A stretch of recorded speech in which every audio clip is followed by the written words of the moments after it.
सत श्री अकाल जी दा खालस टीवी देख रहे सारे दर्शकों का बहुत बहुत स्वागत है। अज सोमवार है। पंजाब दीयां खास खबरां दे खास बुलेटिन दे विच मैं हरशरण कौर। 21 तरीक हो गई है। किसानां दी मौत दे वारंट लिख के प्रधानमंत्री मोदी जी वधाइयां दे रहे ने। किसानां दे जख्मां उत्ते लूण छिड़क के कह रहे ने इतिहासिक दिन है।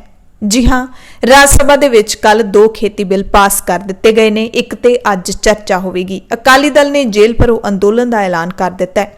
राहुल गांधी कहते ने काला कानून है। हरसिमरत बादल शायद सब तो वध मायूस होवेगी। अस्तीफा भी दे दिता, बिल फिर भी पास हो गए। किसानों तो माफी मांग रही है कि मैनू माफ कर दिओ, मैं अपनी सरकार नू मना नहीं सकी। सुखबीर सिंह बादल राष्ट्रपति नू अपील कर रहे ने कि बिल ते दस्तखत ना कर दिओ, किसान आपां नू कदे माफ नहीं करनगे। किसानां ने पूरे पंजाब विच मोदी साहब दे पुतले फूक मुजाहरे कीते। 25 नू पंजाब बंद रहेगा। लोक किसानां दे अंदोलनां दे विच पटियाले ते बादल आप मुहारे पहुंच रहे ने। किसानां दे नाल जो धक्केशाही की गई है, जो किसान कह रहे ने ते हर किसी नू ये बिल पढ़ के लग भी रहा है कि किसानां नू बर्बाद करन दी नींह रख दित्ती गई है।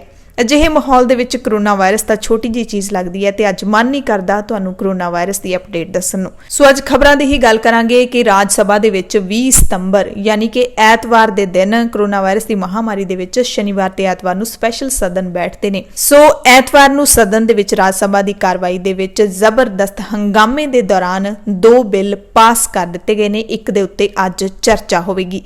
सो किसानां दीयां सारियां खबरां असीं तुहानूं तफसील दे विच दसदे हां कि की ते किवें होया। किसान भलाई मंत्री कहाउण वाले नरेंद्र तोमर लगातार कह रहे सी कि दोवें बिल इतिहासिक ने, किसानां दे जीवन दे विच इनकलाबी तब्दीलियां लियाउणगे। वार-वार यकीन दिवाया कि प्रधानमंत्री नरेंद्र मोदी ने भी कहा कि MSP कायम है ते अगे भी जारी रहेगी। जिवें ही बिल इन्हां ने पेश कीते, बहस शुरू हो गई सी। कांग्रेस ने सरकार उत्ते घट्टो घट्ट समर्थन मुल खत्म करन अते कारपोरेट जगत नूं लाभ पहुंचाउण दे लई नवां खेतीबाड़ी बिल लियाउण दा दोष लाया। सदन दे इस रौले रप्पे दीयां तस्वीरां तुसीं देख सकदे हो।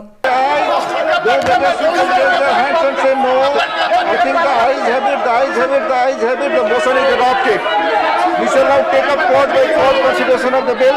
Clause 2 stands part of the bill. There are 2 amendments, number 1 and 2 by Sri K.K. Rajesh. Those against it will raise their hands and say no. I think the ayes have it, the noes have it, the noes have it, the noes have it, the amendments are negated. उस तो बाद आई गल पंजाब दी। पंजाब जिथे अंदोलन पूरी तरह दे नाल भखिया होया किसानां दा ते आम लोग भी किसानां दा इस अंदोलन दे विच खड़े ने। पंजाब तो आउंदे राज सभा मैंबरां ने की कहा, गल करांगे कांग्रेस दे राज सभा मैंबर प्रताप सिंह बाजवा दी। प्रताप सिंह बाजवा ने जो तकरीर दित्ती वो भी शायद इतिहासिक ही मन्नी जाएगी। बाजवा ने दोष लाया कि दोवें बिल किसानां दी रूह नूं सੱਟ मारन वाले ने। बिलां नूं गलत ढंग नाल तैयार कीता गया ते गलत समय ते ही पेश कीता गया। उन्होंने कहा कि जिन्हां नूं तुसीं लाभ देना चाहुंदे हो वो तां इस नूं स्वीकार करन दे लई तैयार नहीं हैगे। बाजवा ने कहा कि वो हथ ताहां चक के रौला पा रहे ने कि सानू ये लाभ नहीं चाहिदा ते तुसीं धक्के नाल उन्हां नूं आइसक्रीम उन्हां दे मूंह च पाउणा चाहुंदे हो, नहीं पाउणा चाहुंदे। अजिही स्थिति विच नਵੇਂ कानूनां दी की लोड़ है, ये बाजवा ने सवाल कीता। ਇਹ ਵੀ दावा किया कि देश के किसान हुण अनपढ़ नहीं हैगे, उन्हां दे बच्चे पढ़े लिखे ने, वो सारा कुछ जानते हैं, सरकार के कदमां नूं चंगी तरह समझते हैं। बाजवा ने सवाल किया कि जे सरकार के कदम किसानां दे हक विच ने तां बीजेपी का सब तो पुराना भाईवाल अकाली दल इसका विरोध क्यों कर रहा है। बाजवा ने कहा कि पंजाब, हरियाणा अते पश्चिमी उत्तर प्रदेश के किसानां नूं सरकार के नवे कदम का सब तो वध नुकसान होएगा। इस करके शायद पंजाब अते हरियाणा ते उत्तर प्रदेश के किसान ही इस संघर्ष दे विच लगातार जुटे हुए ने। हुण गल आउंदी है कि राज सभा दे विच श्रोमणी अकाली दल ने की कहा।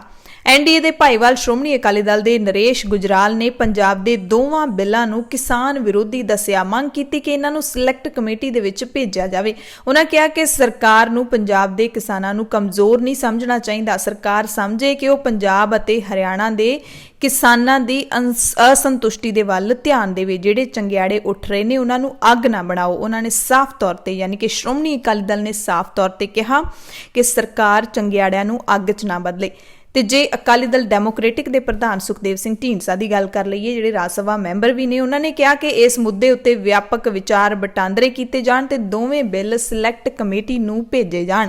ਯਾਨੀ ਕਿ ਅਕਾਲੀ ਦਲ ਦੋਵੇਂ ਅਕਾਲੀ ਦਲਾਂ ਨੇ ਇੱਕੋ ਹੀ ਗੱਲ ਕੀਤੀ ਸਿਲੈਕਟ ਕਮੇਟੀ ਭੇਜਣ ਦੀ।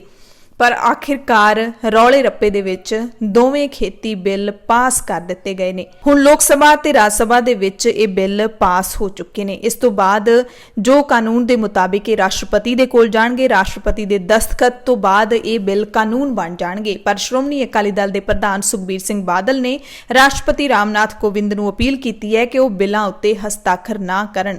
ਉਹਨਾਂ ਨੇ ਰਾਸ਼ਟਰਪਤੀ ਨੂੰ ਇਹ ਵੀ ਕਿਹਾ ਕਿ ਉਹ ਕਿਸਾਨਾਂ, ਮਜ਼ਦੂਰਾਂ ਤੇ ਆੜ੍ਹਤੀਆਂ ਦੇ ਨਾਲ ਖੜੇ ਹੋਣ ਤਾਂ ਜੋ ਉਹਨਾਂ ਦਾ ਨੁਕਸਾਨ ਨਾ ਹੋਵੇ। ਸੁਖਬੀਰ ਬਾਦਲ ਨੇ ਚੇਤਾਵਨੀ ਦਿੱਤੀ ਕਿ ਜੇ ਬਿੱਲ ਕਾਨੂੰਨ ਬਣ ਗਿਆ ਤਾਂ ਕਿਸਾਨ ਸਾਨੂੰ ਕਦੇ ਵੀ ਮਾਫ ਨਹੀਂ ਕਰਨਗੇ।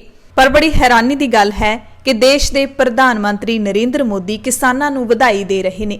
ਕਿੰਨਾ ਅਜੀਬ ਲੱਗਦਾ ਨਾ ਕਿ ਕਿਸਾਨ ਸੜਕਾਂ ਦੇ ਉੱਤੇ ਹੈ, ਬਾਹਾਂ ਤਾਹਾਂ ਚੱਕ ਕੇ ਆਪਣੇ ਸੰਗ ਪਾੜ ਕੇ ਕਹਿ ਰਿਹਾ ਕਿ ਸਾਨੂੰ ਇਹ ਚੀਜ਼ ਨਹੀਂ ਚਾਹੀਦੀ, ਕਿਸਾਨਾਂ ਨੂੰ ਇਹ ਚੀਜ਼ ਨਹੀਂ ਚਾਹੀਦੀ, ਪਰ ਸਰਕਾਰ ਕਹਿ ਰਹੀ ਹੈ ਕਿ ਅਸੀਂ ਤੁਹਾਨੂੰ ਚੀਜ਼ ਦੇ ਕੇ ਹੀ ਹਟਾਂਗੇ।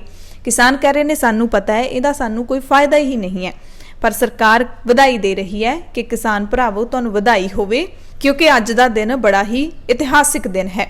ਪ੍ਰਧਾਨ ਮੰਤਰੀ ਨੇ ਟਵੀਟ ਕੀਤਾ ਹੈ, ਖਾਸ ਕਰਕੇ ਉਹਨਾਂ ਨੇ ਪੰਜਾਬੀ ਦੇ ਵਿੱਚ ਧੜਾਧੜ ਟਵੀਟ ਕੀਤੇ ਨੇ। ਕਿਹਾ ਕਿ ਅੱਜ ਭਾਰਤ ਦੇ ਖੇਤੀਬਾੜੀ ਇਤਿਹਾਸ ਦਾ ਇੱਕ ਵੱਡਾ ਦਿਨ ਹੈ। ਨਰਿੰਦਰ ਮੋਦੀ ਲਿਖਦੇ ਨੇ ਆਪਣੇ ਪਹਿਲੇ ਟਵੀਟ ਦੇ ਵਿੱਚ, ਭਾਰਤ ਦੇ ਖੇਤੀਬਾੜੀ ਇਤਿਹਾਸ ਵਿੱਚ ਅੱਜ ਵੱਡਾ ਦਿਨ ਹੈ। ਸੰਸਦ ਵਿੱਚ ਅਹਿਮ ਬਿੱਲਾਂ ਦੇ ਪਾਸ ਹੋਣ ਤੇ ਸਾਡੇ ਮਿਹਨਤੀ ਕਿਸਾਨਾਂ ਨੂੰ ਵਧਾਈਆਂ।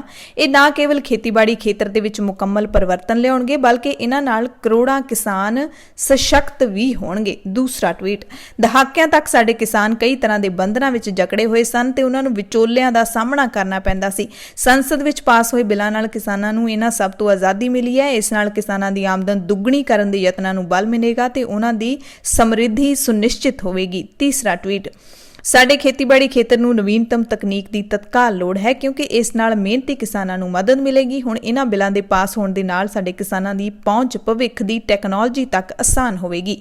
ਇਸ ਨਾਲ ਨਾ ਕੇਵਲ ਉਪਜ ਵਧੇਗੀ ਬਲਕਿ ਬਿਹਤਰ ਨਤੀਜੇ ਸਾਹਮਣੇ ਆਉਣਗੇ। ਇਹ ਇੱਕ ਸਵਾਗਤਯੋਗ ਕਦਮ ਹੈ। ਚੌਥਾ ਟਵੀਟ, ਮੈਂ ਪਹਿਲਾਂ ਵੀ ਕਿਹਾ ਸੀ ਤੇ ਇੱਕ ਵਾਰ ਫਿਰ ਕਹਿੰਦਾ, MSP ਦੀ ਵਿਵਸਥਾ ਜਾਰੀ ਰਹੇਗੀ, ਸਰਕਾਰੀ ਖਰੀਦ ਜਾਰੀ ਰਹੇਗੀ। ਅਸੀਂ ਇੱਥੇ ਕਿਸਾਨਾਂ ਦੀ ਸੇਵਾ ਲਈ ਹਾਂ। ਅਸੀਂ ਕਿਸਾਨਾਂ ਦੀ ਮਦਦ ਦੇ ਲਈ ਹਰ ਸੰਭਵ ਯਤਨ ਕਰਾਂਗੇ ਤੇ ਉਹਨਾਂ ਦੀਆਂ ਆਉਣ ਵਾਲੀਆਂ ਪੀੜ੍ਹੀਆਂ ਲਈ ਬਿਹਤਰ ਜੀਵਨ ਸੁਨਿਸ਼ਚਿਤ ਕਰਾਂਗੇ। ਇੱਕ ਵੱਡਾ ਵਾਅਦਾ ਕੀਤਾ ਗਿਆ।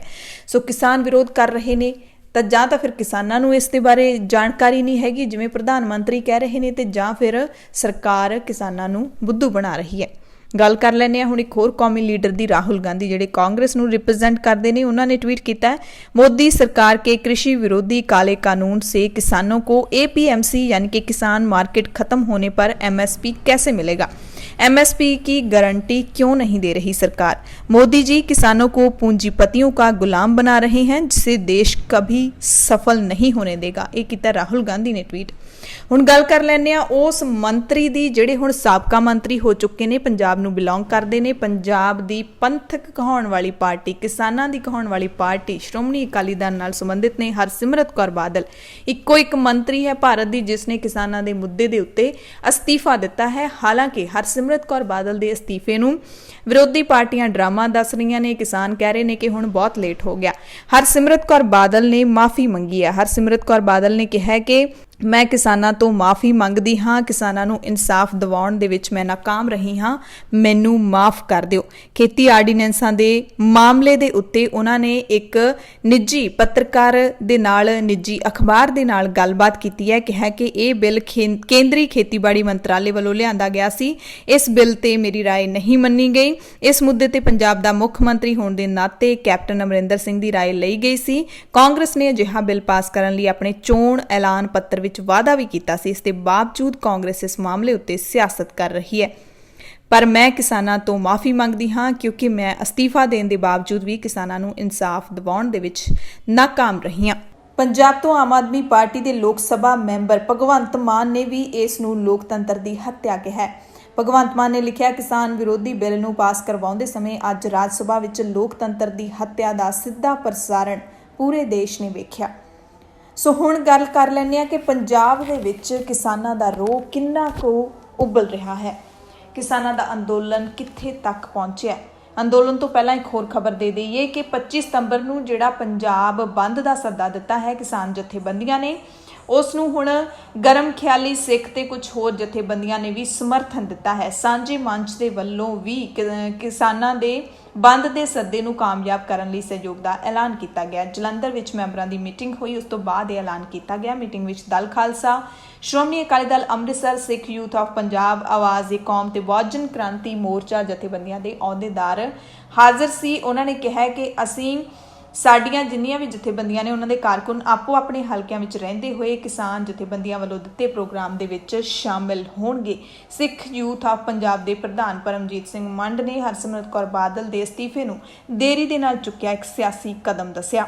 ਹੁਣ ਪੰਜਾਬ ਵਿਆਪੀ ਅੰਦੋਲਨ ਤੋਂ ਪਹਿਲਾਂ ਗੱਲ ਕਰ ਲੈਂਦੇ ਆ ਬਾਦਲ ਦੀ। ਬਾਦਲ ਪਿੰਡ ਦੇ ਵਿੱਚ ਕਿਸਾਨਾਂ ਦਾ ਜਿਹੜਾ ਮੋਰਚਾ ਲੱਗਿਆ ਹੋਇਆ ਉਹ ਪੰਜਾਬ ਦੇ ਵਿੱਚ ਜਨਤਕ ਸੰਘਰਸ਼ ਦੀ ਵੱਡੀ ਤਸਵੀਰ ਉਲੀਕਣ ਦੇ ਵੱਲ ਵਧਿਆ ਹੈ। ਇਹ ਮਾਹਿਰਾਂ ਨੇ ਜਿਹੜਾ ਅੰਦਾਜ਼ਾ ਲਾਇਆ 20 ਤਰੀਕ ਨੂੰ ਇੱਕ ਪਾਸੇ ਲੋਕ ਸਭਾ ਤੋਂ ਬਾਅਦ ਰਾਜ ਸਭਾ ਦੇ ਵਿੱਚ ਵੀ ਖੇਤੀ ਬਿੱਲਾਂ ਦੇ ਉੱਤੇ ਮੋਹਰ ਲੱਗੀ, ਯਾਨੀ ਕਿ ਪਾਸ ਹੋ ਗਏ, ਤੇ ਉਸੇ ਦਿਨ ਹੀ ਬਾਦਲ ਪਿੰਡ ਦੇ ਵਿੱਚ ਹਜ਼ਾਰਾਂ ਮਰਦ ਔਰਤ ਕਿਸਾਨਾਂ ਨੇ ਰੋਹ ਭਰਪੂਰ ਲਹਿਜੇ ਦੇ ਵਿੱਚ ਖੇਤੀ ਆਰਡੀਨੈਂਸਾਂ ਦੀਆਂ ਕਾਪੀਆਂ ਸਾੜੀਆਂ, ਪ੍ਰਧਾਨ ਮੰਤਰੀ ਨਰਿੰਦਰ ਮੋਦੀ ਦੀ ਅਰਥੀ ਸਾੜੀ ਅਤੇ ਅੰਦੋਲਨ ਦਾ ਦਾਇਰਾ ਵਧਾਉਣ ਦਾ ਐਲਾਨ ਕਰ ਦਿੱਤਾ। ਇਸ ਤਹਿਤ 25 ਸਤੰਬਰ ਨੂੰ ਪੰਜਾਬ ਬੰਦ, 24, 25, 26 ਸਤੰਬਰ ਦੇ ਰੇਲ ਰੋਕੋ ਸੰਘਰਸ਼ ਦੀ ਹਮਾਇਤ ਦੇ ਵਿੱਚ ਮਾਲਵੇ ਦੇ ਵਿੱਚ ਰੇਲਾਂ ਜਾਮ ਕਰਕੇ ਆਵਾਜ਼ ਬੁਲੰਦ ਕਰਨ ਦਾ ਐਲਾਨ ਕੀਤਾ ਗਿਆ। ਖੇਤੀ ਜੀਵਨ ਰੇਖਾ ਦੇ ਉੱਤੇ ਮੌਤ ਦੇ ਵਾਰੰਟ ਵਾਲੇ ਬਿੱਲਾਂ ਖਿਲਾਫ ਸੰਘਰਸ਼ ਦੇ ਭਖਦੇ ਰੋਹ ਤੋਂ ਪਿੰਡ ਬਾਦਲ ਅਤੇ ਪਟਿਆਲਾ ਦੇ ਵਿੱਚ ਭਾਰਤੀ ਕਿਸਾਨ ਯੂਨੀਅਨ ਏਕਤਾ ਉਗਰਾਹਾਂ ਦੀ ਅਗਵਾਈ ਦੇ ਵਿੱਚ ਕਿਸਾਨ ਮੋਰਚੇ ਚੱਲ ਰਹੇ ਨੇ, ਜਿਹੜੇ ਉਹਨਾਂ ਦੇ ਹੁਣ ਲੰਬਾ ਖਿੱਚੇ ਜਾਣ ਦੇ ਸੰਕੇਤ ਮਿਲੇ ਨੇ, ਕਿਉਂਕਿ 25 ਸਤੰਬਰ ਦਾ ਤਾਂ ਬੰਦ ਹੈ, ਉਸ ਤੋਂ ਬਾਅਦ 26 ਸਤੰਬਰ ਤੱਕ 24 ਤੋਂ 26 ਤੱਕ ਰੇਲਾਂ ਰੋਕਣ, ਬੱਸਾਂ ਰੋਕਣ ਦਾ ਐਲਾਨ ਹੈ ਤੇ ਉਸ ਤੋਂ ਬਾਅਦ ਇਹ ਸੰਘਰਸ਼ ਰੁਕਦਾ ਦਿਖਾਈ ਨਹੀਂ ਦਿੰਦਾ। ਜਿਸ ਤਰੀਕੇ ਦੇ ਨਾਲ ਕਿਸਾਨਾਂ ਦਾ ਰੋਹ ਭਖਿਆ ਹੋਇਆ ਤੇ ਜਿਸ ਤਰੀਕੇ ਦੇ ਨਾਲ ਕਿਸਾਨਾਂ ਨੂੰ ਹਮਾਇਤ ਮਿਲ ਰਹੀ ਹੈ। ਸੋ ਅੱਜ ਯਾਨੀ ਕਿ ਐਤਵਾਰ ਨੂੰ ਪੂਰੇ ਪੰਜਾਬ ਦੇ ਵਿੱਚ ਕਿਸਾਨਾਂ ਨੇ ਅਰਥੀ ਫੂਕ ਮੁਜ਼ਾਹਰਿਆਂ ਦਾ ਐਲਾਨ ਕੀਤਾ ਸੀ। ਕਿਸਾਨਾਂ ਨੇ ਪ੍ਰਧਾਨ ਮੰਤਰੀ ਨਰਿੰਦਰ ਮੋਦੀ ਦੇ ਪੁਤਲੇ ਨੇ ਜਿਹੜੇ ਉਹ ਥਾਂ ਤੇ ਫੂਕੇ ਨੇ। ਸਭ ਤੋਂ ਪਹਿਲਾਂ ਬਠਿੰਡਾ ਦੀ ਤਸਵੀਰ ਤੁਹਾਨੂੰ ਦਿਖਾਉਂਦੇ ਆ। ਕਿਸਾਨ ਧਿਰਾਂ ਦੇ ਸਾਂਝੇ ਸੱਦੇ ਉੱਤੇ BKU ਸਿੱਧੂਪੁਰ ਨੇ ਪ੍ਰਧਾਨ ਮੰਤਰੀ ਨਰਿੰਦਰ ਮੋਦੀ ਦਾ ਅਰਥੀ ਫੂਕ ਸਿਆਪਾ ਕੀਤਾ। ਭਵਾਨੀਗੜ੍ਹ ਦੇ ਵਿੱਚ 30 ਕਿਸਾਨ ਜਥੇਬੰਦੀਆਂ ਦੇ ਵੱਲੋਂ ਜਿਹੜਾ ਸੱਦਾ ਦਿੱਤਾ ਗਿਆ ਸੀ, ਉਸ ਦੇ ਤਹਿਤ ਬਠਿੰਡਾ ਚੰਡੀਗੜ੍ਹ ਨੈਸ਼ਨਲ ਹਾਈਵੇ ਦੇ ਉੱਤੇ ਮੋਦੀ ਸਰਕਾਰ ਦਾ ਪੁਤਲਾ ਫੂਕਿਆ ਗਿਆ। ਲਹਿਰਾ ਗਾਗਾ ਦੇ ਵਿੱਚ ਵੀ ਮੋਦੀ ਸਰਕਾਰ ਦੀਆਂ ਅਰਥੀਆਂ ਸਾੜੀਆਂ ਗਈਆਂ ਅਤੇ ਕੇਂਦਰ ਸਰਕਾਰ ਖਿਲਾਫ ਨਾਅਰੇਬਾਜ਼ੀ ਕੀਤੀ ਗਈ। ਟੱਲੇਵਾਲ ਇਲਾਕੇ ਦੇ ਪਿੰਡ ਚੀਮਾ, ਪੱਖੋ ਕੈਂਚੀਆਂ ਤੇ ਗਾਗੇਵਾਲ ਵਿੱਚ ਭਾਰਤੀ ਕਿਸਾਨ ਯੂਨੀਅਨ ਲੱਖੋਵਾਲ, ਡਕੌਂਦਾ, ਰਾਂਝੇਵਾਲ, ਸਿੱਧੂਪੁਰ ਤੇ ਉਗਰਾਹਾਂ ਨੇ ਮਿਲ ਕੇ ਕੇਂਦਰ ਸਰਕਾਰ ਦੀ ਅਰਥੀ ਸਾੜੀ। ਭਦੌੜ ਦੇ ਵਿੱਚ ਵੀ ਬੱਸ ਸਟੈਂਡ ਵਿਖੇ ਸੂਬਾ ਕਮੇਟੀ ਦੇ ਸੱਦੇ ਤੇ ਨਰਿੰਦਰ ਮੋਦੀ ਦਾ ਪੁਤਲਾ ਫੂਕ ਕੇ ਪਿੱਟ ਸਿਆਪਾ ਕੀਤਾ ਗਿਆ। ਜਲੰਧਰ ਦੇ ਵਿੱਚ ਵੀ ਕਿਸਾਨ ਮਜ਼ਦੂਰ ਸੰਘਰਸ਼ ਕਮੇਟੀ ਨੇ ਜਲੰਧਰ ਤੇ ਕਪੂਰਥਲਾ ਜ਼ਿਲ੍ਹਿਆਂ ਦੇ 3 ਜ਼ੋਨਾਂ ਨੇ ਇਕੱਠੇ ਹੋ ਕੇ ਨਰਿੰਦਰ ਮੋਦੀ ਦਾ ਪੁਤਲਾ ਫੂਕਿਆ ਅਤੇ ਨਾਅਰੇਬਾਜ਼ੀ ਕੀਤੀ। ਸੋ ਖੇਤੀਬਾੜੀ ਬਿੱਲਾਂ ਨੂੰ ਲੈ ਕੇ ਪੂਰਾ ਪੰਜਾਬ ਸੜਕਾਂ ਉੱਤੇ ਹੈ। ਕਿਸਾਨ ਜਥੇਬੰਦੀਆਂ ਦੇ ਨਾਲ BJP ਨੂੰ ਛੱਡ ਕੇ ਸਾਰੀਆਂ ਧਿਰਾਂ ਇਸ ਸੰਘਰਸ਼ ਦੇ ਵਿੱਚ ਕੁੱਦ ਪਈਆਂ ਨੇ। ਸਿਆਸੀ ਪਾਰਟੀਆਂ ਦੀ ਭਾਵੇਂ ਇਸ ਦੇ ਵਿੱਚ ਸਿਆਸਤ ਹੋਵੇ, ਪਰ ਕਿਸਾਨ ਅਤੇ ਉਹਨਾਂ ਦੇ ਨਾਲ ਜੁੜੇ ਆਮ ਲੋਕ ਨੇ ਜਿਹੜੇ ਉਹ ਕਿਸਾਨਾਂ ਦੇ ਦਰਦ ਨੂੰ ਸਮਝਦੇ ਹੋਏ ਇਸ ਸੰਘਰਸ਼ ਦੇ ਵਿੱਚ, ਇਸ ਅੰਦੋਲਨ ਦੇ ਵਿੱਚ ਜੁਟ ਗਏ ਨੇ। ਹਰਿਆਣਾ ਦੇ ਵਿੱਚ ਵੀ ਕਿਸਾਨਾਂ ਨੇ ਆਰਡੀਨੈਂਸਾਂ ਖਿਲਾਫ ਜ਼ਬਰਦਸਤ ਪ੍ਰਦਰਸ਼ਨ ਕੀਤਾ। ਸਾਰੇ ਮੁੱਖ ਮਾਰਗ ਜਾਮ ਕਰ ਦਿੱਤੇ ਸੀ। ਹਰਿਆਣਾ ਨੇ ਵੱਡੀ ਗਿਣਤੀ ਵਿੱਚ ਪੁਲਿਸ ਬਲ ਤੈਨਾਤ ਕਰ ਦਿੱਤਾ ਹੈ। ਹਾਲੇ ਤੱਕ ਵੀ ਕਿਸਾਨ ਰੋਸ ਪ੍ਰਦਰਸ਼ਨਾਂ ਦੇ ਉੱਤੇ ਬੈਠੇ ਹੋਏ ਨੇ। ਪੰਜਾਬ ਦੇ ਵਿੱਚ ਅੱਜ ਯੂਥ ਕਾਂਗਰਸ ਵੱਲੋਂ ਟਰੈਕਟਰ ਰੈਲੀ ਕੀਤੀ ਗਈ। ਇਸ ਰੈਲੀ ਨੇ ਐਲਾਨ ਕੀਤਾ ਕਿ ਜ਼ੀਰਕਪੁਰ ਡੇਰਾਬੱਸੀ ਰਾਹੀਂ ਦਿੱਲੀ ਜਾਵੇਗੀ ਤੇ ਇਸ ਐਲਾਨ ਤੋਂ ਪਹਿਲਾਂ ਹੀ ਹਰਿਆਣਾ ਸਰਕਾਰ ਨੇ ਸਾਫ਼ ਕਰ ਦਿੱਤਾ ਸੀ ਕਿ ਇਸ ਮਾਰਚ ਨੂੰ ਅਸੀਂ ਹਰਿਆਣਾ ਵਿੱਚ ਦਾਖਲ ਨਹੀਂ ਹੋਣ ਦੇਵਾਂਗੇ। ਕਿਸਾਨਾਂ ਨੇ ਮਾਰਚ ਦੌਰਾਨ ਕਾਲੇ ਰੰਗ ਦੇ ਬੁਲਬੁਲੇ ਉਡਾ ਕੇ ਸਰਕਾਰ ਦੇ ਖਿਲਾਫ ਨਾਰਾਜ਼ਗੀ ਵੀ ਜਤਾਈ। ਹਰਿਆਣਾ ਦੇ ਕਿਸਾਨਾਂ ਨੇ 3 ਘੰਟੇ ਚੱਕਾ ਜਾਮ ਕਰਨ ਦਾ ਐਲਾਨ ਕੀਤਾ ਸੀ, ਦੁਪਹਿਰੇ 12 ਵਜੇ ਤੋਂ ਲੈ ਕੇ 3 ਵਜੇ ਤੱਕ। ਉਸ ਦੇ ਮੱਦੇਨਜ਼ਰ ਪ੍ਰਸ਼ਾਸਨ ਨੇ ਲੋਕਾਂ ਨੂੰ ਘਰਾਂ ਦੇ ਵਿੱਚ ਰਹਿਣ ਦੀ ਹਦਾਇਤ ਵੀ ਦਿੱਤੀ ਸੀ ਕਿ ਜੇ ਜ਼ਰੂਰੀ ਨਾ ਹੋਵੇ ਤਾਂ 12 ਤੋਂ 3 ਵਜੇ ਤੱਕ ਲੋਕ ਘਰਾਂ ਦੇ ਅੰਦਰ ਹੀ ਰਹਿਣ। ਪੁਲਿਸ ਪ੍ਰਸ਼ਾਸਨ ਪੂਰੀ ਤਰ੍ਹਾਂ ਅਲਰਟ ਤੇ ਹੈ। ਜੀਂਦ ਦੇ DSP ਨੇ ਦੱਸਿਆ ਕਿ 8 DSP, 20 ਇੰਸਪੈਕਟਰ ਤੇ 800 ਪੁਲਿਸ ਮੁਲਾਜ਼ਮ ਡਿਊਟੀ ਤੇ ਤਾਇਨਾਤ ਕੀਤੇ ਗਏ। ਪੈਟਰੋਲਿੰਗ ਪਾਰਟੀਆਂ ਵੱਖਰੀਆਂ ਤਾਇਨਾਤ ਕੀਤੀਆਂ ਗਈਆਂ। ਉਹਨਾਂ ਨੇ ਕਿਹਾ ਕਿਸੇ ਨੂੰ ਵੀ ਕਾਨੂੰਨ ਹੱਥ 'ਚ ਨਹੀਂ ਲੈਣ ਦਿੱਤਾ ਜਾਵੇਗਾ। ਸੋ ਉਧਰ ਪੰਜਾਬ ਯੂਥ ਕਾਂਗਰਸ ਨੇ ਟਰੈਕਟਰ ਰੈਲੀ ਦਿੱਲੀ ਲਿਜਾਣ ਦਾ ਐਲਾਨ ਕਰ ਦਿੱਤਾ ਸੀ ਕਿ ਦਿੱਲੀ ਨੂੰ ਅਸੀਂ ਕੂਚ ਕਰ ਰਹੇ ਹਾਂ, ਪਰ ਉਹਨਾਂ ਨੂੰ ਹਰਿਆਣਾ ਬਾਰਡਰ ਦੇ ਉੱਤੇ ਰੋਕ ਲਿਆ। ਇਸ ਦੌਰਾਨ ਕਿਸਾਨਾਂ ਨੇ ਟਰੈਕਟਰ ਨੂੰ ਅੱਗ ਲਾ ਦਿੱਤੀ, ਜਿਸ ਤੋਂ ਬਾਅਦ ਮਾਹੌਲ ਤਣਾਅਪੂਰਨ ਉੱਥੇ ਬਣ ਗਿਆ ਸੀ। ਕਿਸਾਨਾਂ ਤੇ ਯੂਥ ਕਾਂਗਰਸ ਦੇ ਵਰਕਰਾਂ ਨੇ ਅੱਗੇ ਵਧਣ ਦੀ ਕੋਸ਼ਿਸ਼ ਕੀਤੀ। ਲਗਾਤਾਰ ਕੇਂਦਰ ਸਰਕਾਰ ਤੇ ਪ੍ਰਧਾਨ ਮੰਤਰੀ ਮੋਦੀ ਖਿਲਾਫ ਜੰਮ ਕੇ ਨਾਅਰੇਬਾਜ਼ੀ ਕੀਤੀ। ਉਹਨਾਂ ਨੇ ਕਿਹਾ ਸੀ ਕਿ ਜੋ ਮਰਜ਼ੀ ਹੋ ਜੇ ਅਸੀਂ ਦਿੱਲੀ ਪਹੁੰਚ ਕੇ ਹੀ ਰਹਾਂਗੇ। ਯੂਥ ਕਾਂਗਰਸ ਦੀ ਵੀ ਇਹੀ ਮੰਗ ਹੈ ਕਿ ਖੇਤੀ ਆਰਡੀਨੈਂਸ ਬਿੱਲਾਂ ਨੂੰ ਰੱਦ ਕੀਤਾ ਜਾਵੇ, ਪਰ ਅਫਸੋਸ ਹੈ ਕਿ ਲੋਕ ਸਭਾ ਤੇ ਰਾਜ ਸਭਾ ਹੇਠਲੇ ਤੇ ਉਤਲੇ ਸਦਨ ਦੋਵਾਂ ਸਦਨਾਂ ਨੇ ਇਹਨਾਂ ਬਿੱਲਾਂ ਨੂੰ ਪਾਸ ਕਰ ਦਿੱਤਾ ਹੈ। ਸੋ ਜਦੋਂ ਹਰਿਆਣਾ ਨੇ ਕਿਸਾਨਾਂ ਨੂੰ ਦਿੱਲੀ ਜਾਣ ਤੋਂ ਰੋਕਤਾ ਤਾਂ ਇਹਨਾਂ ਨੇ ਯੂਥ ਕਾਂਗਰਸ ਅਤੇ ਕਿਸਾਨਾਂ ਨੇ ਰਲ ਕੇ ਅੰਬਾਲਾ ਬਾਰਡਰ ਦੇ ਉੱਤੇ ਹੀ ਧਰਨਾ ਲਾ ਦਿੱਤਾ, ਕਿਉਂਕਿ ਅੰਬਾਲਾ ਬਾਰਡਰ ਤੇ ਹੀ ਇਹਨਾਂ ਨੂੰ ਰੋਕਿਆ ਗਿਆ ਸੀ। ਯੂਥ ਕਾਂਗਰਸ ਦੇ ਪ੍ਰਧਾਨ ਬਰਿੰਦਰ ਢਿੱਲੋਂ ਤੇ ਵਰਕਰ ਧਰਨੇ ਤੇ ਬੈਠ ਗਏ ਸੀ। ਅੰਬਾਲਾ ਬਾਰਡਰ ਦੇ ਉੱਤੇ ਵੱਡੀ ਗਿਣਤੀ ਵਿੱਚ ਪੁਲਿਸ ਬਲ ਦੀ ਤੈਨਾਤੀ ਕੀਤੀ ਗਈ ਸੀ। ਵਰਕਰਾਂ ਨੂੰ ਅੱਗੇ ਜਾਣ ਤੋਂ ਰੋਕਿਆ ਗਿਆ। ਕਿਸਾਨਾਂ ਨੇ ਟਰੈਕਟਰ ਨੂੰ ਅੱਗ ਲਾ ਦਿੱਤੀ ਸੀ। ਕਿਸਾਨ ਮਰਦਾ ਕੀ ਨਾ ਕਰਦਾ, ਪਤਾ ਨਹੀਂ ਟਰੈਕਟਰ ਕਿਹੜੇ ਕਿਸਾਨ ਦਾ ਹੋਏਗਾ, ਕਿਸ ਜਿਗਰੇ ਦੇ ਨਾਲ ਉਹਨਾਂ ਨੇ ਅੱਗ ਲਾਈ ਹੋਏਗੀ, ਪਰ ਕਿਸਾਨ ਆਪਣਾ ਭਵਿੱਖ ਦੇਖ ਰਹੇ ਨੇ ਕਿ ਸਾਡਾ ਭਵਿੱਖ ਆਉਂਦੇ ਦਿਨਾਂ ਦੇ ਵਿੱਚ ਕੀ ਹੋਣ ਵਾਲਾ ਹੈ, ਉਸ ਤੋਂ ਵੱਡਾ ਨੁਕਸਾਨ ਕੀ ਹੋਏਗਾ ਜਿਹੜਾ ਸਾਡੇ ਨਾਲ ਕਰਨ ਜਾ ਰਹੀ ਹੈ ਸਰਕਾਰ। ਇਹ ਕਿਸਾਨਾਂ ਦਾ ਕਹਿਣਾ ਹੈ। ਕਾਂਗਰਸੀ ਵਰਕਰਾਂ ਦੇ ਉੱਤੇ ਪਾਣੀ ਦੀਆਂ ਬੁਛਾੜਾਂ ਵੀ ਮਾਰੀਆਂ ਹਰਿਆਣਾ ਪੁਲਿਸ ਨੇ। ਤਣਾਅਪੂਰਨ ਮਾਹੌਲ ਬਣ ਗਿਆ ਸੀ, ਪਰ ਅੰਬਾਲਾ ਬਾਰਡਰ ਤੇ ਹੀ ਫਿਰ ਉਹਨਾਂ ਨੇ ਧਰਨਾ ਲਾ ਦਿੱਤਾ ਅਤੇ ਨਰਿੰਦਰ ਮੋਦੀ ਤੇ ਬੀਜੇਪੀ ਸਰਕਾਰ ਦੇ ਖਿਲਾਫ ਜੰਮ ਕੇ ਨਾਅਰੇਬਾਜ਼ੀ ਕੀਤੀ। ਪੰਜਾਬ ਹਰਿਆਣਾ ਦੇ ਨਾਲ ਦਿੱਲੀ ਦੇ ਵਿੱਚ ਵੀ ਕਾਂਗਰਸ ਦੇ ਵਿਦਿਆਰਥੀ ਵਿੰਗ NSUI ਵੱਲੋਂ ਖੇਤੀਬਾੜੀ ਆਰਡੀਨੈਂਸ ਬਿੱਲ ਰਾਜ ਸਭਾ ਦੇ ਵਿੱਚ ਪਾਸ ਕਰਨ ਦੇ ਖਿਲਾਫ ਪ੍ਰਦਰਸ਼ਨ ਕੀਤਾ ਗਿਆ। ਗ੍ਰਿਫਤਾਰੀਆਂ ਵੀ ਦਿੱਤੀਆਂ ਗਈਆਂ। ਕੇਂਦਰੀ ਖੇਤੀਬਾੜੀ ਮੰਤਰੀ ਨਰਿੰਦਰ ਸਿੰਘ ਤੋਮਰ ਦੀ ਰਿਹਾਇਸ਼ ਵੱਲ ਵਧ ਰਹੇ ਕਾਰਕੁਨਾਂ ਨੂੰ ਦਿੱਲੀ ਪੁਲਿਸ ਨੇ ਰਾਹ ਵਿੱਚ ਹੀ ਰੋਕ ਲਿਆ। ਸੂਬਾ ਪ੍ਰਧਾਨ ਅਕਸ਼ੇ ਸ਼ਰਮਾ ਦੀ ਅਗਵਾਈ ਹੇਠ ਆਗੂਆਂ ਨੇ ਬਿੱਲਾਂ ਨੂੰ ਕਿਸਾਨ ਵਿਰੋਧੀ ਕਰਾਰ ਦਿੱਤਾ। ਹੁਣ ਗੱਲ ਪੰਜਾਬ ਦੇ ਮਾਝਾ ਇਲਾਕੇ ਦੀ ਕਰ ਲੈਂਦੇ ਹਾਂ, ਜਿੱਥੇ ਮਾਝਾ ਕਿਸਾਨ ਸੰਘਰਸ਼ ਕਮੇਟੀ ਨੇ ਚੰਡੀਗੜ੍ਹ ਗੁਰਦਾਸਪੁਰ ਰੋਡ ਦੇ ਕਸਬਾ ਹਰਚੋਵਾਲ ਚੌਂਕ ਦੇ ਉੱਤੇ ਚੱਕਾ ਜਾਮ ਕਰਕੇ ਪ੍ਰਧਾਨ ਮੰਤਰੀ ਨਰਿੰਦਰ ਮੋਦੀ ਦਾ ਪੁਤਲਾ ਫੂਕਿਆ। ਕਿਸਾਨਾਂ ਨੇ ਕਿਹਾ ਕਿ ਮੋਦੀ ਸਰਕਾਰ ਮੁੜ ਤੋਂ ਪੰਜਾਬ ਦੇ ਵਿੱਚ ਅੱਤਵਾਦੀ ਲਹਿਰ ਲਿਆਉਣਾ ਚਾਹੁੰਦੀ ਹੈ। ਇਹ ਸਰਕਾਰ ਦੀ ਮਨਸ਼ਾ ਹੈ, ਕਿਉਂਕਿ ਅਸੀਂ ਉਹ ਨਹੀਂ ਚਾਹੁੰਦੇ ਜੋ ਸਰਕਾਰ ਸਾਨੂੰ ਦੇਣਾ ਚਾਹੁੰਦੀ ਹੈ, ਪਰ ਸਰਕਾਰ ਸਾਡੇ ਨਾਲ ਧੱਕਾ ਕਰ ਰਹੀ ਹੈ। ਇਹ ਉਹਨਾਂ ਨੇ ਚੇਤਾਵਨੀ ਭਰਿਆ ਹੀ ਇੱਕ ਬਿਆਨ ਹੈ ਕਿ ਮੁੜ ਤੋਂ ਪੰਜਾਬ ਦੇ ਵਿੱਚ ਉਹ ਦੌਰ ਆ ਸਕਦਾ ਹੈ। ਅੰਮ੍ਰਿਤਸਰ ਦੇ ਵਿੱਚ ਵੀ ਕਿਸਾਨਾਂ ਦਾ ਜੇਲ੍ਹ ਭਰੋ ਅੰਦੋਲਨ ਹੈ ਜਿਹੜਾ ਉਹ ਲਗਾਤਾਰ ਚੱਲ ਰਿਹਾ ਹੈਗਾ। ਇਸ ਮੌਕੇ ਕਿਸਾਨਾਂ ਨੇ ਪ੍ਰਧਾਨ ਮੰਤਰੀ ਦਾ ਪੁਤਲਾ ਸਾੜਿਆ। ਹਰਿਆਣਾ ਦੇ ਕਿਸਾਨਾਂ ਦੇ ਸੰਘਰਸ਼ ਦਾ ਵੀ ਸਮਰਥਨ ਕੀਤਾ। ਸੋ ਇਹ ਤਾਂ ਸੀ ਕਿਸਾਨਾਂ ਦੇ ਅੰਦੋਲਨ ਦੀ ਗੱਲ ਅਤੇ ਸਰਕਾਰ ਦੀ ਧੱਕੇਸ਼ਾਹੀ ਦੀ ਗੱਲ। ਬੁਲੇਟਿਨ ਦੇ ਵਿੱਚ ਤੁਹਾਨੂੰ ਇਹ ਵੀ ਦੱਸ ਦਈਏ ਕਿ ਭਗਤਾ ਭਾਈਕਾ ਤੋਂ ਵੀ ਇੱਕ ਮਾਯੂਸ ਕਰਨ ਵਾਲੀ ਖਬਰ ਆਈ ਹੈ, ਕਿਉਂਕਿ ਭਗਤਾ ਭਾਈਕਾ ਦੇ ਨੇੜਲੇ ਪਿੰਡ ਦਿਆਲਪੁਰਾ ਮਿਰਜ਼ਾ ਦੇ ਕਿਸਾਨ ਨੇ ਆਪਣੇ ਸਿਰ ਚੜੇ ਕਰਜ਼ੇ ਤੋਂ ਪਰੇਸ਼ਾਨ ਹੋ ਕੇ ਸਲਫਾਸ ਖਾ ਕੇ ਆਪਣੀ ਜਾਨ ਦੇ ਦਿੱਤੀ ਹੈ। ਮ੍ਰਿਤਕ ਕਿਸਾਨ ਕਰਨੈਲ ਸਿੰਘ 65 ਸਾਲ ਦਾ ਸੀ। ਚੰਨਣ ਸਿੰਘ ਇਹਨਾਂ ਦੇ ਪਿਤਾ ਦਾ ਨਾਮ ਹੈ। 6 ਏਕੜ ਜ਼ਮੀਨ ਦਾ ਮਾਲਕ ਸੀ, ਜਿਹਦੇ ਵਿੱਚੋਂ 4 ਏਕੜ ਜ਼ਮੀਨ ਪਹਿਲਾਂ ਹੀ ਵਿਕ ਚੁੱਕੀ ਸੀ। ਫਿਰ ਵੀ 9.5 ਲੱਖ ਰੁਪਏ ਦੇ ਕਰੀਬ ਕਰਜ਼ਾ ਸੀਗਾ। ਮ੍ਰਿਤਕ ਕਿਸਾਨ ਦੇ ਪੁੱਤਰਾਂ ਗੁਰਮੀਤ ਸਿੰਘ ਤੇ ਗੁਰਪ੍ਰੀਤ ਸਿੰਘ ਨੇ ਦੱਸਿਆ ਕਿ ਕਰਜ਼ੇ ਦੀਆਂ ਪਰੇਸ਼ਾਨੀਆਂ ਕਾਰਨ ਹੀ ਉਹਨਾਂ ਦੇ ਪਿਤਾ ਨੇ ਜ਼ਹਿਰੀਲੀ ਚੀਜ਼ ਖਾਧੀ ਹੈ। ਸਿਵਲ ਹਸਪਤਾਲ ਬਠਿੰਡਾ 'ਚ ਲਿਜਾਇਆ ਗਿਆ, ਪਰ ਉੱਥੇ ਜਾ ਕੇ ਕਿਸਾਨ ਦੀ ਮੌਤ ਹੋ ਗਈ।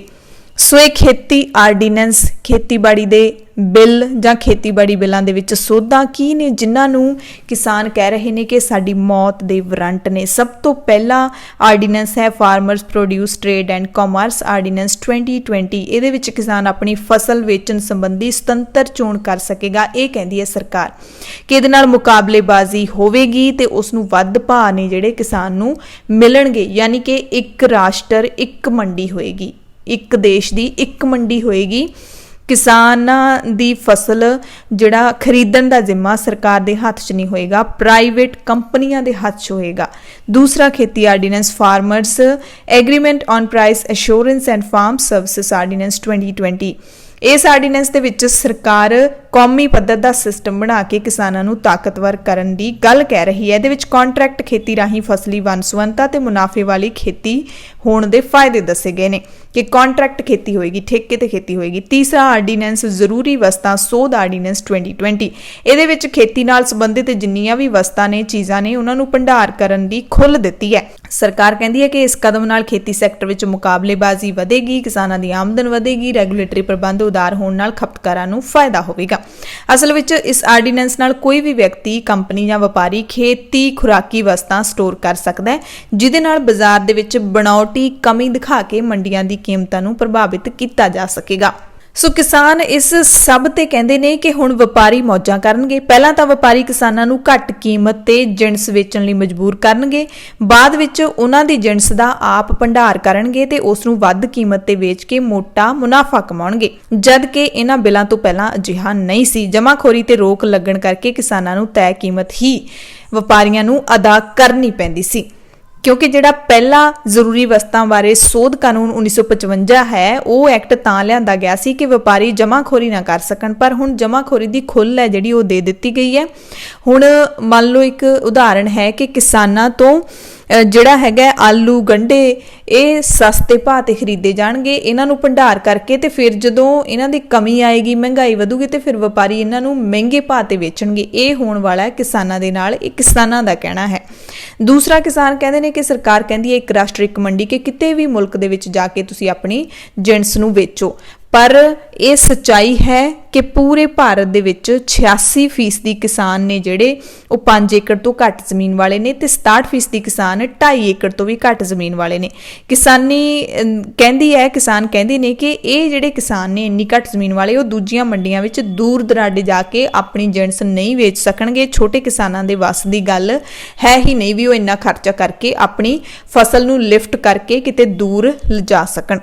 सो ये जिहड़े सारे खतरे ने, किसान कहते हैं कि एक राष्ट्र एक मंडी का सानू बहुत ही नुकसान होने वाला है। प्राइवेट कंपनियां सानू अपनी मर्जी दे नाल लुट्टणगियां ते जदों मंडियां ही नहीं रहणगियां तां फिर MSP किवें मिलूगा।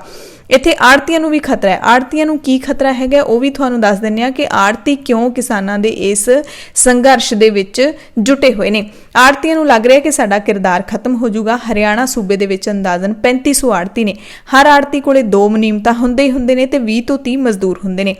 आड़तियां नूं डर है कि मंडियां ते जो निवेश होया सी हुण उस दा की होएगा, क्योंकि जदों विचोलगिरी सारी कढ़ती, किसान सीधा जाके कंपनियां नूं वेचणगे ते फिर आड़तियां दा रोल ही नहीं रह जाना। सो ये सारे कासे दा विरोध है जिहड़ा रल के किसान, मजदूर ते आड़तीए कर रहे ने। प्राइम टाइम दे विच तुहाडे सब तो इजाजत चाहुंदे आ ते असीं अरदास करदे आ कि किसानां दा इह अंदोलन है जिहड़ा इस नूं लगातार बल मिले, आम लोकां दा बल मिले। हो सकदा है कि सरकार किसानां दे रोह अगे झुक जावे ते किसान मारू बिल ने जिहड़े ओह कानून ना बन सकण। सो पंजाब ਦੀਆਂ ਖਬਰਾਂ ਦੇ ਵਿੱਚ ਜਾਂਦੇ ਜਾਂਦੇ ਤੁਹਾਨੂੰ ਦੱਸ ਦਈਏ ਕਿ ਸ਼੍ਰੋਮਣੀ ਅਕਾਲੀ ਦਲ ਦੇ ਸੀਨੀਅਰ ਲੀਡਰ ਜਿਹੜੇ ਕਿ ਰਾਜ ਸਭਾ ਮੈਂਬਰ ਵੀ ਨੇ ਬਲਵਿੰਦਰ ਸਿੰਘ ਭੁੰਦੜ, ਇਹਨਾਂ ਨੇ ਐਲਾਨ ਕੀਤਾ ਕਿ ਹੁਣ ਪਾਰਟੀ ਸਾਡੀ ਜੇਲ੍ਹ ਭਰੋ ਅੰਦੋਲਨ ਸ਼ੁਰੂ ਕਰੇਗੀ। ਕੇਂਦਰ ਸਰਕਾਰ ਦੀ ਤੁਲਨਾ ਅੰਗਰੇਜ਼ਾਂ ਦੇ ਨਾਲ ਵੀ ਕਰ ਦਿੱਤੀ ਬਲਵਿੰਦਰ ਸਿੰਘ ਭੁੰਦੜ ਨੇ। ਇਹ ਕਾਫੀ ਵਿਵਾਦਿਤ ਬਿਆਨ ਦਿੰਦੇ ਰਹਿੰਦੇ ਨੇ। ਕਦੇ ਬਾਦਲ ਸਾਹਿਬ ਨੂੰ ਇਹ ਗੁਰੂ ਗੋਬਿੰਦ ਸਿੰਘ ਪਾਤਸ਼ਾਹ ਦੇ ਨਾਲ ਸਰਬੰਸਦਾਨੀ ਕਹਿ ਕੇ ਤੁਲਨਾ ਵੀ ਕਰ ਚੁੱਕੇ ਨੇ। ਸੋ ਹੁਣ ਇਹਨਾਂ ਨੇ ਕੇਂਦਰ ਸਰਕਾਰ ਦੀ ਤੁਲਨਾ ਅੰਗਰੇਜ਼ਾਂ ਦੇ ਨਾਲ ਕੀਤੀ ਹੈ, ਕਿਹਾ ਕਿ ਅਕਾਲੀ ਦਲ ਕਿਸਾਨਾਂ ਦੀ ਹਿਤੈਸ਼ੀ ਪਾਰਟੀ ਹੈ ਤੇ ਕਿਸਾਨਾਂ ਦੇ ਨਾਲ ਡਟ ਕੇ ਖੜੇਗੀ। ਸੋ ਕਿਸਾਨਾਂ ਦੇ ਹੱਕਾਂ ਦੇ ਵਿੱਚ ਗਾਇਕ ਨੇ ਜਿਹੜੇ ਪੰਜਾਬੀ ਗਾਇਕ ਮਲਕੀਤ ਸਿੰਘ, ਗੁਰਦਾਸ ਮਾਨ, ਜਸਬੀਰ ਜੱਸੀ, ਇਹਨਾਂ ਨੇ ਸਮਰਥਨ ਦੇ ਵਿੱਚ ਗੀਤ ਗਾਏ ਨੇ। ਮਲਕੀਤ ਸਿੰਘ ਨੇ ਕਿਸਾਨਾਂ ਦਾ ਸਮਰਥਨ ਕਰਦਿਆਂ ਕਿਹਾ ਕਿ ਪਹਿਲਾਂ ਸਰਕਾਰ ਇੱਕ ਰਾਸ਼ਟਰ ਇੱਕ ਭਾਸ਼ਾ ਲਿਆਈ, ਜੋ ਕਿ ਬਿਲਕੁਲ ਗਲਤ ਸੀ। ਹੁਣ ਸਰਕਾਰ ਇੱਕ ਰਾਸ਼ਟਰ ਇੱਕ ਮੰਡੀ ਲੈ ਆਈ ਹੈ। ਮੈਂ ਸੋਚਦਾ ਕਿ ਵੱਡੇ ਕਿਸਾਨ ਆਪਣੀ ਫਸਲ ਵੇਚਣ ਲਈ ਕਿਸੇ ਹੋਰ ਸੂਬੇ ਵਿੱਚ ਤਾਂ ਜਾ ਸਕਦੇ ਨੇ, ਪਰ ਦਰਮਿਆਨੇ ਤੇ ਛੋਟੇ ਕਿਸਾਨ ਕਿਵੇਂ ਜਾਣਗੇ? ਇਸ ਲਈ ਮੋਦੀ ਸਾਹਿਬ ਨੂੰ ਇਸ ਬਾਰੇ ਸੋਚਣਾ ਚਾਹੀਦਾ ਹੈ। ਸਾਰਿਆਂ ਨੂੰ ਸਾਡੇ ਪੰਜਾਬ ਦੀ ਬਿਹਤਰੀ ਲਈ ਕੁਝ ਕਰਨਾ ਚਾਹੀਦਾ ਹੈ। ਮਲਕੀਤ ਨੇ ਕਿਹਾ, ਗਾਣਿਆਂ ਦੇ ਵਿੱਚ ਅਸੀਂ ਜੱਟਾਂ ਨੂੰ ਵੱਡੇ ਹੀਰੋ ਦੇ ਵਜੋਂ ਪੇਸ਼ ਕੀਤਾ। ਮੈਂ ਸਾਰੇ ਪ੍ਰਵਾਸੀ ਭਾਰਤੀਆਂ ਤੇ ਕਲਾਕਾਰਾਂ ਨੂੰ ਉਹਨਾਂ ਦਾ ਸਮਰਥਨ ਕਰਨ ਦੀ ਅਪੀਲ ਕਰਾਂਗਾ। ਜੇ ਮੈਂ ਭਾਰਤ ਵਿੱਚ ਹੁੰਦਾ ਤਾਂ ਮੈਂ ਉਹਨਾਂ ਨਾਲ ਵਿਰੋਧ ਪ੍ਰਦਰਸ਼ਨ ਕਰਨ ਗਿਆ ਹੁੰਦਾ, ਕਿਉਂਕਿ ਮੈਂ ਵੀ ਜੱਟ ਦਾ ਪੁੱਤ ਹਾਂ। ਸੋ ਮਲਕੀਤ ਸਿੰਘ ਨੇ ਫੇਸਬੁੱਕ ਲਾਈਵ ਦੇ ਵਿੱਚ ਇਹ ਦਰਸ਼ਕਾਂ ਦੇ ਨਾਲ ਗੱਲਾਂ ਬਾਤਾਂ ਕੀਤੀਆਂ ਨੇ। ਗੀਤ ਵੀ ਗਾਇਆ, ਪੰਜਾਬ ਸਾਡਾ ਰਹੇ ਵਸਦਾ, ਖੇਤ ਮਜ਼ਦੂਰ ਰਹੇ ਵਸਦਾ। ਇੱਥੇ ਆਈਆਂ ਕਈ ਸਰਕਾਰਾਂ ਨੇ ਪਰ ਦੁੱਖ ਸੁਣਿਆ ਨਹੀਂ ਕਦੀ ਕਿਸੇ ਜੱਟ ਦਾ। ਗੁਰਦਾਸ ਮਾਨ ਉਹ ਗਾਇਕ ਜਿਨ੍ਹਾਂ ਨੇ ਇੱਕ ਰਾਸ਼ਟਰ ਇੱਕ ਭਾਸ਼ਾ ਦਾ ਬੜਾ ਸਮਰਥਨ ਕੀਤਾ ਸੀ। ਉਸ ਸਮਰਥਨ ਦੇ ਕਾਰਨ ਬਹੁਤ ਹੀ ਜ਼ਿਆਦਾ ਜਿਹੜਾ ਰੋਹ ਵੀ ਝੱਲਣਾ ਪਿਆ ਗੁਰਦਾਸ ਮਾਨ ਨੂੰ, ਪਰ ਉਹ ਆਪਣੀ ਗੱਲ ਤੇ ਹਾਲੇ ਤੱਕ ਅੜੇ ਨੇ। ਪਰ ਗੁਰਦਾਸ ਮਾਨ ਕਿਸਾਨਾਂ ਦੇ ਹੱਕ ਵਿੱਚ ਨਿਤਰੇ ਨੇ। ਸੋਸ਼ਲ ਮੀਡੀਆ ਹੈਂਡਲ ਦੇ ਉੱਤੇ ਆ ਕੇ ਲਿਖਦੇ ਨੇ, ਕਿਸਾਨ ਹੈ ਹਿੰਦੁਸਤਾਨ ਹੈ, ਜੈ ਜਵਾਨ ਜੈ ਕਿਸਾਨ, ਸਰਬੱਤ ਦਾ ਭਲਾ ਹੋਵੇ। ਜਸਬੀਰ ਜੱਸੀ ਨੇ ਗੀਤ ਗਾਇਆ। ਜਸਬੀਰ ਜੱਸੀ ਇੱਕ ਸੰਜੀਦਾ ਗਾਇਕ ਨੇ, ਚੰਗੇ ਮੁੱਦਿਆਂ ਦੇ ਉੱਤੇ ਬੋਲਦੇ ਰਹਿੰਦੇ ਨੇ। ਕੋਈ ਵੀ ਸਰਕਾਰ ਹੋਵੇ, ਕੋਈ ਵੀ ਦਰਬਾਰ ਹੋਵੇ, ਕਿਸਾਨਾਂ ਨੂੰ ਆਪਣੇ ਹੱਕਾਂ ਲਈ ਲੜਨਾ ਕਿਉਂ ਪੈਂਦਾ ਹੈ? ਦੇਸ਼ ਨੂੰ ਜ਼ਿੰਦਗੀ ਦੇ ਕੇ ਆਪ ਕਿਉਂ ਮਰਨਾ ਪੈਂਦਾ ਹੈ? ਕਿਉਂ ਕੋਈ ਸਰਕਾਰ ਅੰਨਦਾਤਾ ਦੀ ਗੱਲ ਨਹੀਂ ਸੁਣਦੀ? ਕਿਉਂ ਕੋਈ ਠੋਸ ਨੀਤੀ ਕਿਸਾਨ ਲਈ ਨਹੀਂ ਬਣਦੀ? ਜਸਬੀਰ ਜੱਸੀ ਨੇ ਦਿੱਲੀ ਦੇ ਰਾਮਲੀਲਾ ਮੈਦਾਨ ਵਿੱਚ ਕਿਸਾਨਾਂ ਦੇ ਪ੍ਰਦਰਸ਼ਨ ਦੇ ਵਿੱਚ ਹਿੱਸਾ ਵੀ ਲਿਆ ਸੀ 2018 ਦੇ ਵਿੱਚ। ਪੰਮੀ ਬਾਈ, ਹਰਜੀਤ ਹਰਮਨ ਨੇ ਵੀ ਕਿਸਾਨਾਂ ਦੇ ਸਮਰਥਨ ਦਾ ਐਲਾਨ ਕੀਤਾ ਹੈ। ਇਸ ਦੇ ਨਾਲ ਹੀ ਬੱਬੂ ਮਾਨ ਲਗਾਤਾਰ ਕਿਸਾਨ, ਮਜ਼ਦੂਰ ਜਿਹੜੀ ਏਕਤਾ ਹੈ ਉਸ ਦੇ ਸੰਘਰਸ਼ ਦੇ ਨਾਲ ਲਗਾਤਾਰ ਖੜਦੇ ਆ ਰਹੇ ਨੇ। ਪਿਛਲੇ ਕਈ ਸਮਿਆਂ ਤੋਂ ਦਿਲਜੀਤ ਦੋਸਾਂਝ ਨੇ ਵੀ ਸਮਰਥਨ ਕੀਤਾ ਹੈ ਤੇ ਹੋਰ ਵੀ ਕਈ ਗਾਇਕ ਨੇ ਜਿਹੜੇ ਨਿਤਰੇ ਨੇ, ਰਣਜੀਤ ਬਾਵਾ ਵਰਗੇ, ਜਿਹੜੇ ਆਪਣਾ ਫਰਜ਼ ਸਮਝਦੇ ਨੇ ਕਿਸਾਨਾਂ ਦੇ ਪੁੱਤ ਹੋਣ ਦੇ ਨਾਤੇ। ਸੋ ਪੰਜਾਬ ਦੀਆਂ ਖਾਸ ਖਬਰਾਂ ਦੇ ਖਾਸ ਬੁਲੇਟਿਨ ਦੇ ਵਿੱਚ ਤੁਹਾਡੇ ਸਭ ਤੋਂ ਇਜਾਜ਼ਤ ਚਾਹੁੰਦੇ ਆ। ਅੱਜ ਪ੍ਰਾਈਮ ਟਾਈਮ ਦੇ ਵਿੱਚ ਲਾਈਵ ਤੁਹਾਨੂੰ ਮਿਲਾਂਗੇ। ਧੰਨਵਾਦ।